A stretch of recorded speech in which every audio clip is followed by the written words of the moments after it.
kod primjene RPA sistema dobili smo mogućnost da radimo jedan deo transformacije u samim procesima na način da smo plastično rečeno ljudski rad zamenili sa radom robotike, odnosno elektronskim postavljenim sistemima. Sad, to nam omogućuje s jedne strane da te ljude oslobodimo za neke druge aktivnosti, a s druge strane u trenutnoj situaciji na tržištu gdje imamo manjak radne snage, bukvalno smo omogućili da određene procese i određene aktivnosti u kompaniji obavljamo sa manje ljudi na efikasniji način. Sad, to bukvalno, znači, obuhvatamo, u stvari imamo dva aspekta čitavog procesa. Jedan je taj finansijski deo, drugi je taj deo koji se tiče u stvari ljudske radne snage, odnosno raspoloživosti ljudskog rada, tako da sve smo pokrili sa ovim procesima koje smo trenutno postavili.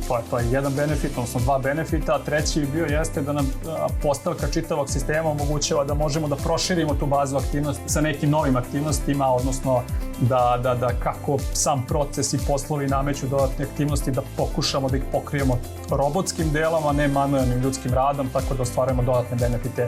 Nadamo se da ćemo ih ostvariti u budućnosti.